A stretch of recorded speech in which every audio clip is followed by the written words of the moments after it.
Hello guys, PCS Hindi में आपका स्वागत है। आप देख रहे हैं इंडियन पॉलिटी और मैं हर्ष सावेदिया। इससे पहले हम 12 लेक्चर आपको दे चुके हैं इंडियन कॉन्स्टिट्यूशन से रिलेटेड। और समता का अधिकार जो 14 से 18 है, अनुच्छेद 18 जो उपाधियों का अंत है, वो भी आपको कंप्लीट करा दिया है। डिटेल्स तरीके से हम एक एक आर्टिकल को बहुत विस्तार से पढ़ रहे हैं और विस्तार से पढ़ने के साथ उसका पोस्टमार्टम कर रहे हैं। जैसे कि आयोग का जो पैटर्न है, जो प्रश्न पूछ रहा है, आपका कोई प्रश्न छूटे ना, आपको अच्छे से समझ में आए। तो एक छोटी सी रिक्वेस्ट, आप चैनल को सब्सक्राइब कीजिए, एक छोटा सा लाइक, और इसको ज़्यादा से ज़्यादा लोगों तक शेयर कीजिए जिससे कि अन्य लोग भी इसका लाभ ले सकें। और कमेंट के माध्यम से हमें सुझाव दीजिए, कोई भी कमी है या फिर कोई चीज़ और आगे चलानी हो, उसके लिए हमें सुझाव दे सकते हैं। ठीक है ना। आइए आप देखते हैं। Right to freedom. नागरिकों को 6 प्रकार की स्वतंत्रताएं मिली हुई हैं संविधान के तहत। आर्टिकल 19 में ये दर्ज हैं। आर्टिकल 19 का पहला सब क्लॉज फर्स्ट का क्या कहता है? वाक एवं अभिव्यक्ति की स्वतंत्रता। दूसरा क्या कहता है? शांतिपूर्ण हथियार रहित सम्मेलन का अधिकार है। 19 का तीसरा क्या कहता है? संगम संघ सहकारी समितियां बनाने का अधिकार है। 19 का चौथा क्या कहता है? भारत के राज्य क्षेत्र में सर्वत्र अबाध संचरण, आना जाना घूमना फिरना खूब शामिल है इसमें, ये राइट मिला हुआ है ना। भारत के किसी क्षेत्र में निवास करने या बस जाने का भी अधिकार है। कोई भी वृत्ति, व्यवसाय और कारोबार करने का अधिकार भी इसमें सम्मिलित है। तो हमें मूलतः जो हमें मिला हुआ था 7 प्रकार से राइट मिला हुआ था आर्टिकल 19 में, है ना। जो 7वां राइट है वो समाप्त कर दिया है। वो क्या था? आपको संपत्ति खरीदने, अधिग्रहण करने और बेच देने का राइट था। सन 1978 में क्या हुआ? 44वां संविधान संशोधन के तहत, कॉन्स्टिट्यूशन अमेंडमेंट के तहत जो आर्टिकल 19 में 7वां जो स्वतंत्रता का अधिकार मिला था वो समाप्त कर दिया। तो ये हमें 6 अधिकार मिले। अब इसमें हम पहला अधिकार हम देखते हैं डिटेल्स में, क्योंकि प्रश्न पूछे जाते हैं, हमारा प्रश्न कोई भी छूटे ना, इसलिए हम आपको डिटेल तरीके से ये नोट्स कंप्लीट करा रहे हैं। तो आप देखेंगे सबसे पहले वाक एवं स्वतंत्रता वाला। सुप्रीम कोर्ट ने अपने विभिन्न निर्णयों में वाक एवं अभिव्यक्ति की स्वतंत्रता में निम्नलिखित को सम्मिलित माना है। वो कौन कौन सी चीज़ें सम्मिलित हैं? ठीक है, ये आप देखेंगे। जैसे प्रेस की स्वतंत्रता इसमें शामिल है ना। जो मैं विवाद कराता हूँ, जो वाद हुए हैं उसको भी नोट करते रहना इम्पोर्टेंट है, प्रश्न पूछे जाते हैं। जैसे सागल पेपर लिमिटेड बनाम भारत संघ था, इसके तहत हमें प्रेस की स्वतंत्रता मिली।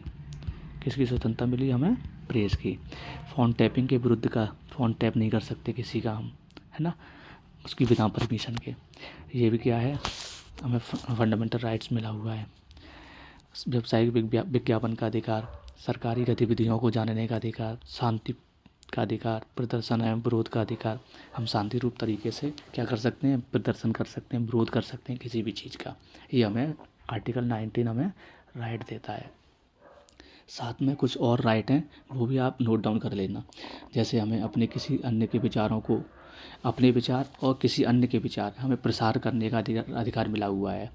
व्यावसायिक विज्ञापन की जो स्वतंत्रता है उसका राइट मिला हुआ है ना। किसी राजनीतिक दल या संगठन द्वारा आयोजित बंद के खिलाफ अधिकार मिला हुआ है। किसी अखबार पर पूर्व प्रतिबंध के विरुद्ध का अधिकार मिला हुआ है।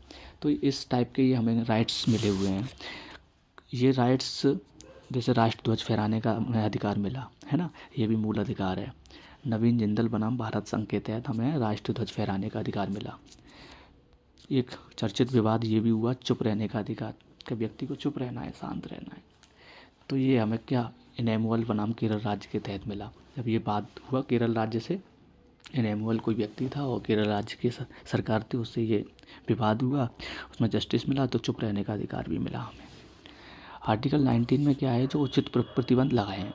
राइट तो मिल गए, राइट मिलने के बाद साथ साथ जो निर्बंधन का आधार है वो क्या है?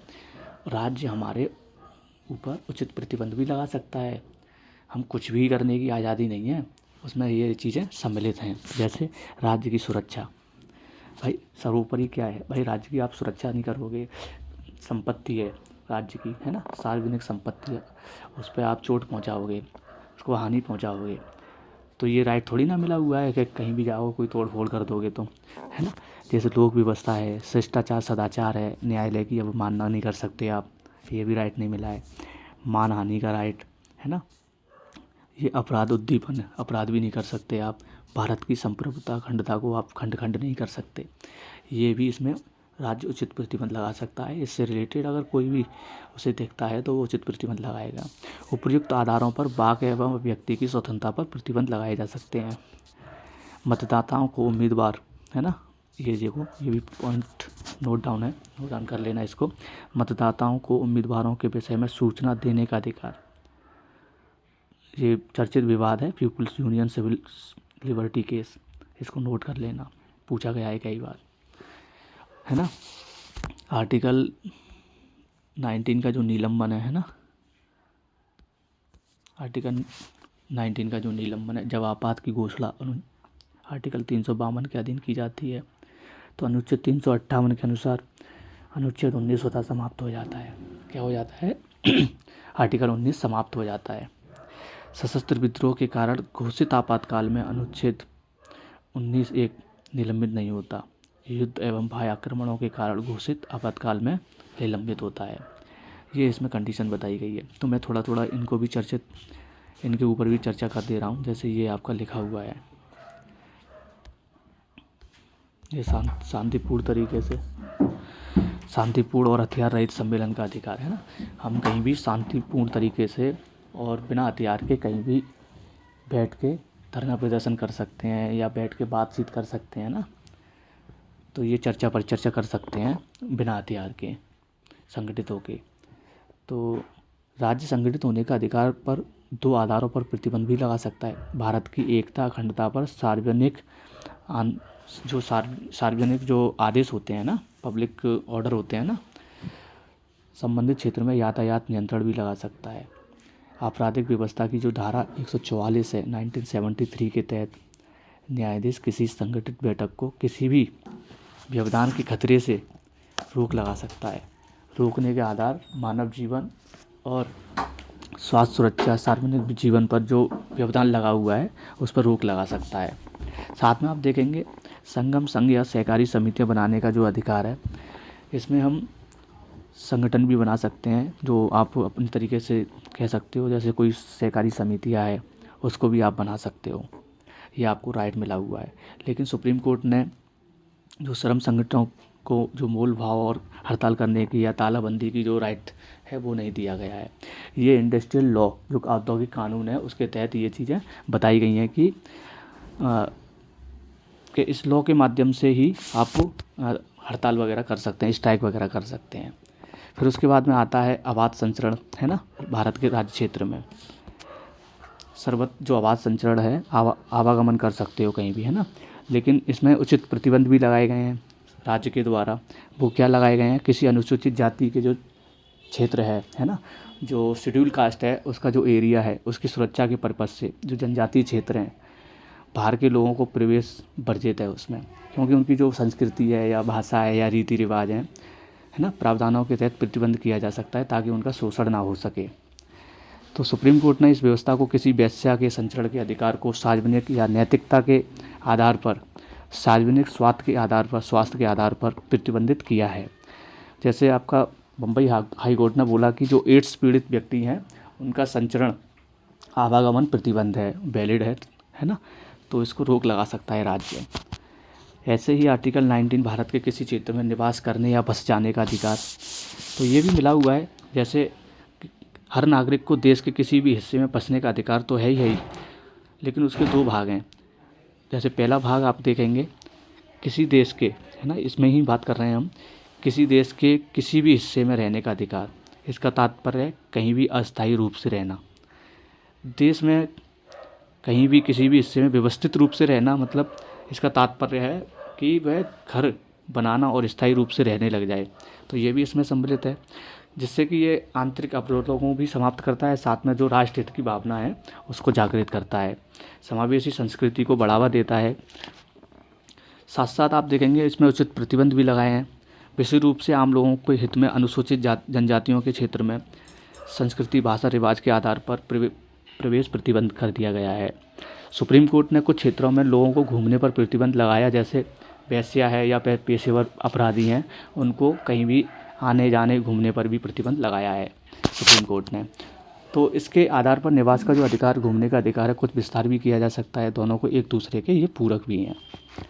तो व्यवसाय आदि की स्वतंत्रता की बात की जाए, जो छठवां है आपका, सभी नागरिकों को किसी भी व्यवसाय को करने या पेशा अपनाने या व्यापार शुरू करने का अधिकार दिया गया है। तो जीवन निर्वहन हेतु आय से संबंधित कहीं भी व्यक्ति, आपको पता है, काम कर सकता है, व्यवसाय कर सकता है, उद्योग खोल सकता है, तो सेवापूर्ण आंशिक रूप से स्वयं जारी रख सकता है ये। इस प्रकार राज्य किसी व्यापार, व्यवसाय, उद्योग में एकाधिकार जताता है, तो प्रतियोगिता में आने वाले व्यक्तियों को राज्यों के लिए अपने एकाधिकार को न्यायोचित ठहराने की कोई आवश्यकता नहीं होती है। ये वाली बात इसमें कही है। और साथ साथ महिलाओं और बच्चों का दुरुपयोग जो खतरनाक हैं, हानिकारक औषधियाँ हैं, विस्फोट हैं, ऐसी फैक्ट्रियाँ हैं, उनमें प्रतिबंध लगा दिया है ना। संचालन के लिए लाइसेंस की अनिवार्यता कर दी गई है, तो इसमें ये शामिल है। फिर उसके बाद में आप देखेंगे, ये कंप्लीट हो गए, आप 6 आर्टिकल मैंने डिटेल में आपको करा दिया ये। फिर उसके बाद देखेंगे ये निलंबन भी करा दिया। आर्टिकल 20, अपराधों के लिए दोष सिद्धि का संरक्षण। अपराधों के लिए दोष सिद्धि का संरक्षण क्या है, इसमें ये वाली बात की है, जो भूतलक्षित दांडिक विधि से संरक्षण है ना। कोई कृत्य अपराध है या नहीं, कार्य के समय प्रवृत्ति विधि लॉ इन फोर्स है कि नहीं, तो ये निर्धारित होगा कि बाद में बनाई गई विधि के अनुसार तो नहीं है, तो इसमें ये वाली बात की गई है। नंबर 2 ये देखेंगे, आर्टिकल 20 का सब क्लॉज 2, किसी व्यक्ति को एक ही अपराध के लिए एक से अधिक बार दंडित नहीं किया जा सकता। दोहरी क्षति नहीं है इसमें। आर्टिकल 20 का सब क्लॉज 3 क्या कहता है, स्वाभिसंसन नहीं है। किसी अपराध के लिए अभियुक्त किसी व्यक्ति को स्वयं अपने विरुद्ध साक्षी होने के बाध्य नहीं किया जाएगा, मतलब खुद बाध्य नहीं है वो। नंबर उसके बाद देखेंगे आप, प्राण एवं देह की जो स्वतंत्रता है, आर्टिकल 21, इसको हम विस्तार से पढ़ते हैं और ये पूछा गया है कई बार, तो इसमें देखते हैं। किसी व्यक्ति को उसके प्राण एवं देह स्वतंत्रता से विधि द्वारा स्थापित प्रक्रिया के अनुसार ही वंचित किया जा सकता है। यह भारतीय नागरिकों के साथ साथ विदेशियों पर भी लागू होता है। तो मेनका गांधी बनाम भारत संघ एक चर्चित विवाद रहा है ना। सर्वोच्च न्यायालय, सुप्रीम कोर्ट ने अनुच्छेद 21 को निर्वाचन करते हुए अंतर्गत कई अन्य अधिकार सम्मिलित कर दिए, जैसे आप देखेंगे मानवीय प्रतिष्ठा है आपकी, है ना। तो बहुत सारे ऐसे चीज़ें हैं उसमें सम्मिलित कर दी। मैं आपको बता दूं कौन कौन सी चीज़ें हैं, जैसे मानवीय प्रतिष्ठा के जीवन जीने का अधिकार है ना। स्वच्छ, ये कंप्लीट करते जाएंगे। मानवीय प्रतिष्ठा के साथ जीने का अधिकार है, आजीविका का अधिकार है, भोजन का अधिकार है ना। पासपोर्ट रखने का अधिकार है, पर्यावरण प्रदूषण के विरुद्ध एकांतता का अधिकार है, नींद लेने का अधिकार है, भोजन का अधिकार है, गोपनीयता का अधिकार है, विदेश में यात्रा करने का अधिकार है ना। साथ में अवसर का अधिकार है, निजता का अधिकार है। तो इसमें ये सारी चीज़ें सम्मिलित हैं, आप देख सकते हैं। और भी बहुत सारी चीज़ें हैं, जैसे आश्रय का अधिकार है, स्वास्थ्य का, 14 वर्ष की निःशुल्क शिक्षा का अधिकार है, अकेले में कारावास बंद होने के विरुद्ध जो अधिकार है, त्वरित सुनवाई का अधिकार है, हथकड़ी लगाने का विरुद्ध अधिकार है, अमानवीय व्यवहार के विरुद्ध अधिकार है, देर से फांसी के विरुद्ध का अधिकार है, विदेश यात्रा का मैंने बता ही दिया आपको। साथ साथ आप में हिरासत में शोषण के विरुद्ध का अधिकार है, बधुआ मजदूरी के विरुद्ध का आपको राइट मिला हुआ है आर्टिकल 21 के तहत।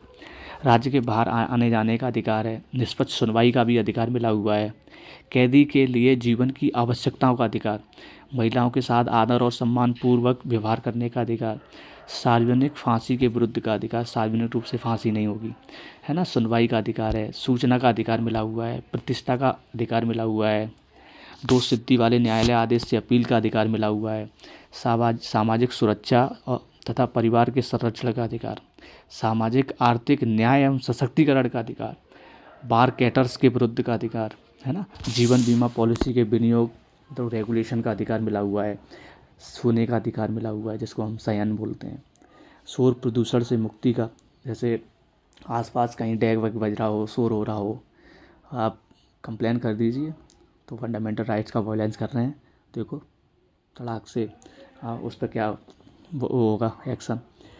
विद्युत बिजली का अधिकार मिला हुआ है, बिजली भी मिलना ज़रूरी है। ये राइट मिले हुए हैं हमें किसके तहत, आर्टिकल 21 के तहत। तो आपको पता होगा आर्टिकल 21 में घोषणा की गई कि जो शिक्षा का अधिकार है ना, 6 से 14 वर्ष वाला, जो पहले DPSP था आर्टिकल, जो अनुच्छेद 45 है, अनुच्छेद 45 के बाद फिर 21A में जोड़ा गया इसको, सही है कि नहीं। तो आप इसको नोट करेंगे। 86वां संविधान संशोधन 2002 के तहत संशोधन देश में सर्व शिक्षा का जो लक्ष्य था एक मील का पत्थर साबित हुआ। सरकार ने यह कदम नागरिकों के अधिकार के मामले में, इसको सेकंड क्रांति भी बोलते हैं, द्वितीय क्रांति।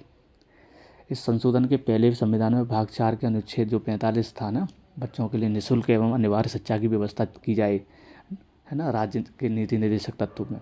तो फिर इसको हमें कानूनी प्रावधान की व्यवस्था की गई और आर्टिकल 21A हमें नया मिल गया, शिक्षा का अधिकार। तो ये सारी चीज़ें आप नोट करोगे, है ना। राइट टू एजुकेशन है जिसको हम बोलते हैं। फिर उसके बाद में आप देखेंगे आगे, जो आपको मैंने बताई दिया 86वां संविधान संशोधन 2002 के तहत, है ना। विधि द्वारा स्थापित प्रक्रिया क्या है, विधि की उचित प्रक्रिया क्या है, आप इसको भी देख लो। आप संविधान में उल्लिखित न्यायपालिका द्वारा प्रतिपादित है। ये न्यायपालिका यह सुनिश्चित करती है कि प्रक्रिया संसदीय विधि द्वारा निर्धारित है। ये भारत में प्रचलित है। विधि द्वारा स्थापित प्रक्रिया किस में, भारत में। और न्यायपालिका द्वारा प्रतिपादित विधि द्वारा निर्धारित प्रक्रिया उचित एवं तार्किक होनी चाहिए। इसमें न्यायपालिका की शक्ति में वृद्धि की जाती है और USA में प्रचलित है। ये USA में प्रचलित है विधि की उचित प्रक्रिया, है ना। जीने के अधिकार और मरने के अधिकार में शामिल है। ये आप विवाद याद रखेंगे, पूछ लिया जाता है, जीने के अधिकार में या मरने के अधिकार में शामिल नहीं है। ज्ञान कौन बनाम पंजाब राज्य के तहत ये विवाद हुआ, उसके माध्यम से जीने के अधिकार में मरने का अधिकार शामिल नहीं है। जी तो सकते हैं लेकिन मर नहीं सकते अपनी इच्छा से, है ना। उसके लिए एक अलग से प्रावधान है। तो मेनका गांधी के केस में न्यायालय ने आर्टिकल 21 के संदर्भ में विधि की उचित प्रक्रिया के सिद्धांत को स्वीकार किया, है ना। आर्टिकल 21A 6 से 14 वर्ष वाला, मैंने आपको निःशुल्क शिक्षा की बात बताई थी। संसद में शिक्षा का अधिकार अधिनियम 2000 में पारित किया गया, 2009 में पारित करने के साथ, जो कि 1 अप्रैल 2010 में प्रभावी हो गया। निरोध एवं गिरफ्तारी संरक्षण, इसको और देख लेते हैं, फिर उसके बाद आज का कंप्लीट हो जाएगा। आर्टिकल 22 निरोध एवं गिरफ्तारी से संरक्षण। किसी व्यक्ति को गिरफ्तारी एवं निरोध से संरक्षण प्रदान किया गया है। गिरफ्तारी मतलब अरेस्ट, निरोध मतलब डिटेंशन का 2 प्रकार से होते हैं, दंडात्मक निरोध और निवारक निरोध। तो पनिशिएटिव जो डिटेंशन है और प्रिवेंटिव डिटेंशन है। इसका मतलब क्या है, किसी व्यक्ति ने यदि कोई अपराध किया है या अपराध करने का संदेह है तो वो दंडात्मक निरोध में आएगा। निवारक निरोध में इसमें किसी अनुचित कृत्य के कारण गिरफ्तार नहीं किया जाता, बल्कि इसलिए किया जाता है कि भविष्य में कोई भी अनुचित कार्य ना कर सके। तो ये इसमें बात की गई है निवारक की, नज़रबंदी जो बोलते हैं, है ना। जब किसी व्यक्ति को दंड विधान के आधार पर गिरफ्तार किया जा सकता है, थोड़ा सा बड़ा कर लेते हैं इसको। जब किसी व्यक्ति को दंड विधान के आधार पर गिरफ्तार किया जाता है तो उसके पास निम्न अधिकार होते हैं। नंबर 1, अपनी गिरफ्तारी का कारण जानने का अधिकार। नंबर 2, अपनी पसंद का वकील करने का अधिकार। नंबर 3, 24 घंटे में मजिस्ट्रेट के समक्ष प्रस्तुत करने का अधिकार। हम कोई भी व्यक्ति को, अगर कोई पुलिस वाला अगर कैद कर लेता है तो 24 घंटे के अंदर उसे 24 घंटे के समक्ष उसे प्रस्तुति का अधिकार है, मतलब मजिस्ट्रेट के सामने उसे पेश करना पड़ेगा। जब किसी व्यक्ति को निवारक निरोध की किसी विधि के अधीन गिरफ्तार किया जाता है तो तब क्या होता है, तब उसमें होता क्या है, सरकार ऐसे व्यक्ति को केवल 3 माह के अभिरक्षा में निरुद्ध कर सकती है, मतलब नज़रबंद कर सकती है। यदि गिरफ्तारी व्यक्ति को 3 माह से अधिक निरुद्ध रखना चाहती है तो उसे सलाहकार बोर्ड से रिपोर्ट प्राप्त करना होगा। सलाहकार बोर्ड से रिपोर्ट मांगनी होगी अगर 3 माह से उसको हम रखते हैं। यह भी जानना आवश्यक है कि किसी व्यक्ति को संसद द्वारा बनाई गई विधि के अंतर्गत गिरफ्तार किया गया है कि नहीं। तो ये भी ज़रूरी है कि संसद द्वारा जो विधि बनाई गई है उसके समक्ष उसको गिरफ्तार किया है कि नहीं। तभी हम 3 महीने से ज़्यादा उसको सलाहकार बोर्ड की समिति बनेगी, रिपोर्ट बनेगी, रिपोर्ट तैयार होकर जाएगी, तब उसके बाद 3 माह से उसका एक्सटेंशन होगा, 3 माह से उसके बाद उसका बढ़ेगा। ये वाली बात की है। तीसरा पॉइंट क्या है आपने देख लिया। इस प्रकार निरुद्ध व्यक्ति को यथाशीघ्र निरोध के आधार पर संशोधित किए जाएंगे। निरुद्ध व्यक्ति को निरुद्ध के आदेश के विरुद्ध अभ्यावेदन करने का अधिकार होगा। निरुद्ध का मतलब है गिरफ्तार। संसद को यह शक्ति है कि वह विहित करे कि निवारक निरोध को अधिकतम अवधि कितनी होगी। संसद को यह शक्ति है ना। फिर उसके बाद संसद ने निम्नलिखित अधिनियम पारित किए, जैसे आप देखेंगे नंबर 1 निवारक निरुद्धि अधिनियम है आपका, है ना। निवारक निरुद्धि अधिनियम में क्या किया गया, 1950 में ये लागू हुआ, 1969 में इसको समाप्त भी कर दिया, जिसको हम पीडीएफ बोलते हैं। आंतरिक सुरक्षा, है ना। फिर उसके बाद में राष्ट्रीय सुरक्षा अधिनियम है। राष्ट्रीय सुरक्षा अधिनियम में क्या हुआ, जिसको हम रासुका बोलते हैं, एनएसए 1980 में नेशनल सिक्योरिटी एक्ट बोलते हैं, है ना, ये शामिल है। आतंकवाद विध्वंसक गतिविधि नंबर 3 पहला हो गया, दूसरा हो गया, अब तीसरा देखो, आतंकवाद एवं विध्वंसक गतिविधि। ये 1985 में हुआ, जिसको हम terrorist and disruptive activities act बोलते हैं, टाडा। याद रखेंगे क्या बोलते हैं, टाडा। इसको एनएसए, इसको पीडीए। सही है। तो ये लागू 1985 में हो गया, लेकिन यहाँ पर नोट कर लेंगे कब, 1995 में। 1995 में इसको आतंकवाद विध्वंसक गतिविधि को समाप्त कर दिया। आतंकवाद निरोधी अधिनियम 2002 है, जो जिसको हम पोटा बोलते हैं, है ना। 2004 में इसको निरस्त कर दिया, 2002 में लागू हुआ और 2004 में इसको निरस्त कर दिया, इस वाले को, आतंकवाद निरोधी अधिनियम को। Maintenance of internal security act, जिसको हम मीसा बोलते हैं, है ना, इसको 1971 में लाए गए, ये एक्ट बना, और 1978 में इसको समाप्त कर दिया। तो यही था आपका आर्टिकल 19 से लेके 22 तक मैंने आपको कंप्लीट करा दिया। जो जो नोट करने वाली बात थी आप नोट कर लेना, मेरी इसको देख के सुन के, और जो नोट है उसको नोट भी कर लेना, ठीक है। चलो ठीक है, आज यहीं तक रखते हैं। Thank you.